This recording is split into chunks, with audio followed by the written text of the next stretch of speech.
ষষ্ঠ উপজেলা নির্বাচনে চতুর্থ ধাপে ৭টি উপজেলায় ভোট গ্রহণ শান্তিপূর্ণভাবে চলছে। তবে আগের নির্বাচনগুলোর মতো এবারও ভোটার উপস্থিতি তুলনামূলক কম।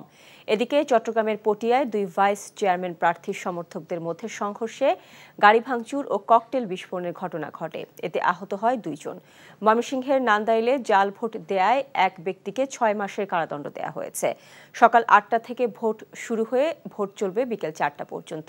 সকাল থেকে ভোটারদের উপস্থিতি কম থাকলেও বেলা বাড়ার সাথে সাথে ভোটার কিছুটা বাড়তে থাকে। স্থানীয় পর্যায়ের এই নির্বাচনে বিভিন্ন বয়সী ভোটারদের কেন্দ্রে উপস্থিত হতে দেখা গেছে। এবার মাত্র ৬টি উপজেলায় ইলেকট্রনিক ভোটিং মেশিনে ভোট গ্রহণ হচ্ছে।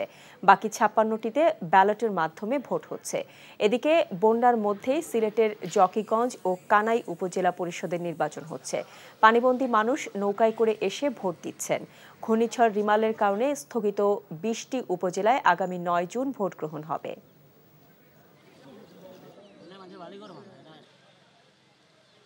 পানিতে আসছি আমরা ভোট দিতে। আমাদের বাড়ি রোডের পাশে। বাড়িঘর তো অনেক বাড়িঘর মারা, আমরা আইছি নৌকায় ভোট দিতাম।